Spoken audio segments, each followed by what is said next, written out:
いやー、この動画を開いた人は多分ね、失恋した人だと思うんですけど、例にも漏れず僕も失恋しました。いやー、きついですよね、マジで。寝ても覚めてもその子のことを考えちゃってさ、もうご飯も喉を通らなくてさ、朝起きて、ああ、夢じゃなかったんだって、本当に失恋したんだって、こんな気持ちでどうやって一日頑張ればいいんだよって思いますよね。俺、将来本当に幸せになれるのかなって思いますよね。まあ僕自身ね、今こうやって失恋しているわけで、わからないこととか辛いことで溢れてますけど、それでも過去乗り越えてきた経験っていうのがあるので、今回も乗り越えられるって信じてるんですよね。それでもう、だったら動画にしちゃえと思って今こうやって動画撮ってます。この動画がね、今失恋中の人に役に立つかもしれないし、もしかしたらね、将来の自分にも役に立つかもしれないんで、今までの経験を踏まえて、どうやったら失恋を乗り越えられるのかっていうのをお話ししていきたいと思います。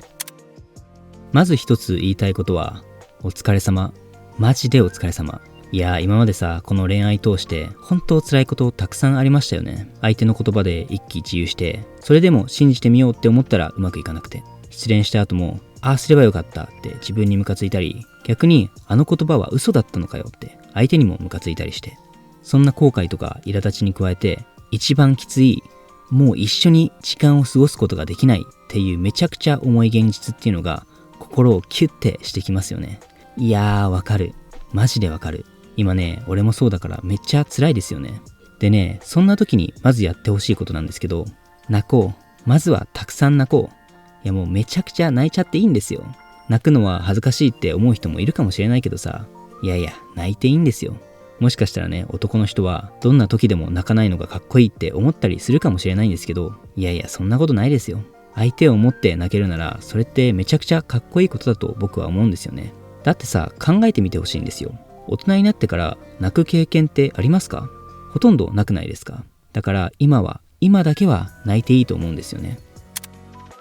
たくさん泣いたらちょっとだけ落ち着ける時があると思うんですよね。そんな時にやってほしいのが、今までにあった幸せなことに目を向けるっていうことですね。いやいや、今までの幸せ？もうそんなの存在しないよ。全部絶望に変わったよ。みたいにね、思う人もいるかもしれないんですけど、まあ確かにね、今はもう絶望でいっぱいだと思いますよ。特に失恋直後ってなんだろうな。これから得られるはずだった未来の幸せな時間っていうのが急に奪われたみたいな、そんな感覚になると思うんですよね。でもここは冷静に考えてほしいんですけど、その失った未来、失ったように感じてしまった未来ってそもそもまだ来てなかったんですよね。だからこそ僕は過去に目を向けてほしいんですよ。過去を振り返れば絶対に幸せな時間っていうのが存在していたと思うんですよ。例えば会いたいなって言われて幸せな気持ちになったり、一緒に過ごしたり、笑顔で会話したりしていた時、そういった幸せな時間っていうのが本当にたくさんあったと思うんですよね。そういった経験を思い出すと、ああ確かに自分は幸せだったなって思えると思うんですよ。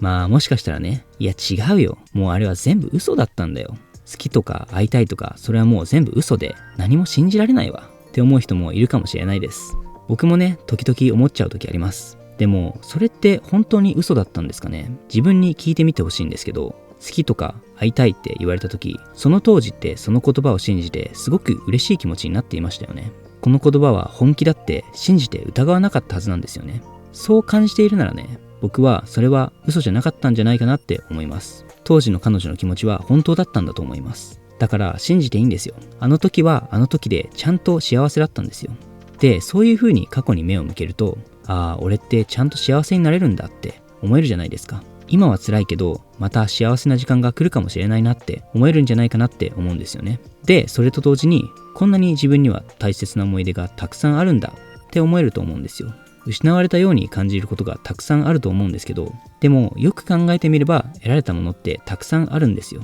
で、そう考えていくと、ああ、この恋愛してよかったかもなってちょっとずつですけど思えるようになると思うんですよね。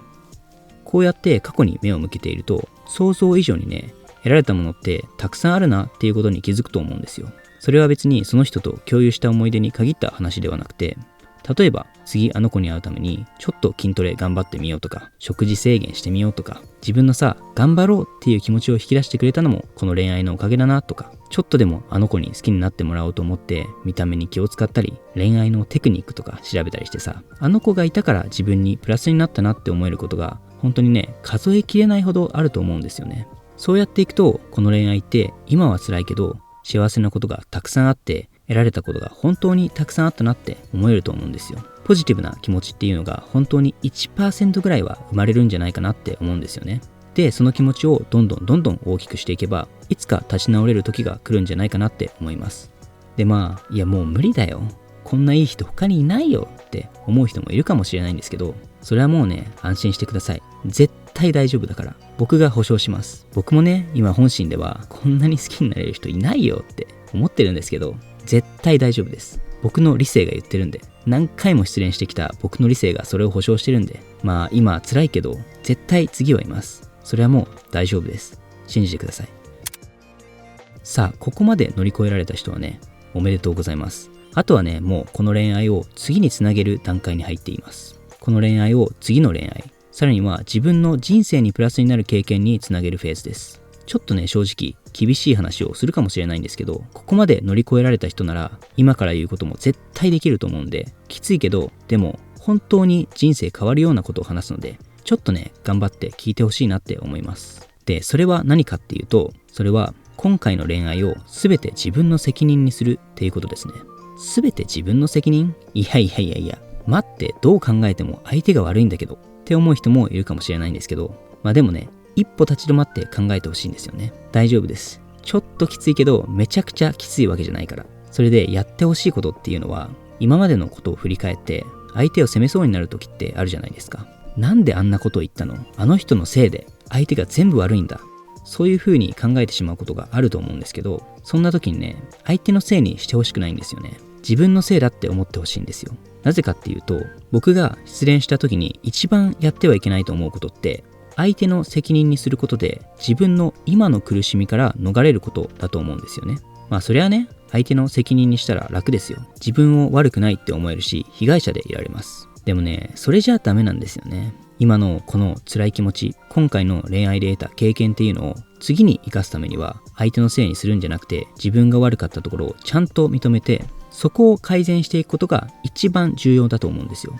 東京グールっていうアニメの言葉に、この世の全ての不利益は当人の能力不足っていう言葉があるんですけど、この言葉僕結構好きなんですよね。自分の力じゃどうにもならないっていうことがあったとしても、僕はね、本当に少しだけだったとしても自分が変えられたことってあるんじゃないかなって思うんですよ。例えば僕の今までの失恋の経験で言うと、付き合ってた女の子にね、いきなり振られてね、もう急ですよ、もう話したくないって言われちゃって、話すことすらさせてもらえずに別れるっていう経験があったんですけど、その時にね、めちゃくちゃ相手を責めたくなったんですよね。なんでって、付き合ってたのになんでそんな急に別れなきゃいけないんだって思ったんですけど、でもよくよく考えてみれば、そういうサインとかをね、彼女は送ってくれてたと思うんですよね。そういうのに気づけなかった。あるいは気づいてても自分で対応しようとしなかった。そういった自分の責任っていうのがたくさんあったんだなっていうことに気づくんですよね。でも一方で、なんで急にそんなこと言うの？こいつはダメだ。こんな女と付き合ってた俺がバカだったわ。こんな風に思ったらもうね、自分の次の恋愛にはつながらないんですよ。だから僕はどんなに相手のせいに思えることであったとしても、ちょっとでもいいから、もしかしたらこうすればよかったんじゃないかなっていうところを見つけて、次回に生かしてほしいなって思うんですよ。はい、ここまで来れば、あとはもうあなたの番です。あなたはどんどん成長できると思います。こうやって相手に何かを求めるんじゃなくて、自分自身が何かを変えてやるっていう気持ちになれば、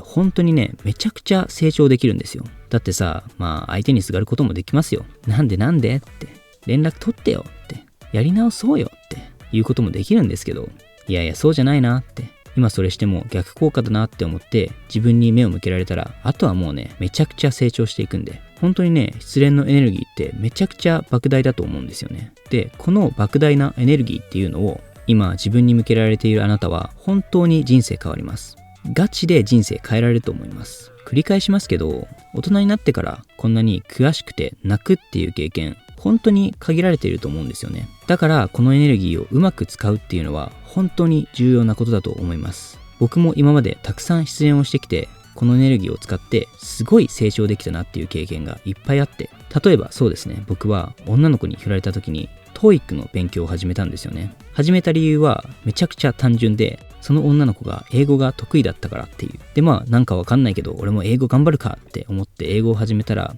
今ではね TOEIC890 点を取ることができました。そしてその英語でどんどん世界も広がっていって、例えば海外旅行に一人で行ってみたり、その様子を YouTube で投稿したら登録者が1500人を超えたりして、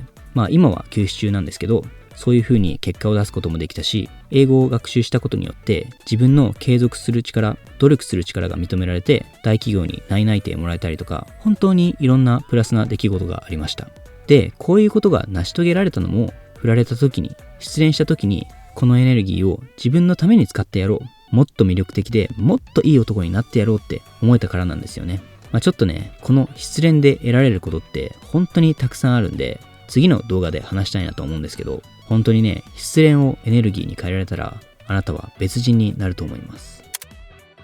はい、ということでね、僕なりの失恋の乗り越え方、そしてね、失恋をプラスに変える方法について話してきました。まとめると、まずは泣いてください。いやーもうね、泣いてストレス発散しましょう。そして、ちょっと落ち着いたら過去の幸せな記憶に目を向けて、自分が得られたことっていうのに感謝をしましょう。そして相手の責任にしないで、全て自分の責任にしましょう。そうすることでね、その莫大な失恋のエネルギーっていうのを今後の人生とか今後の恋愛につなげていけると思っています。はい、ということで以上が僕の失恋の乗り越え方でした。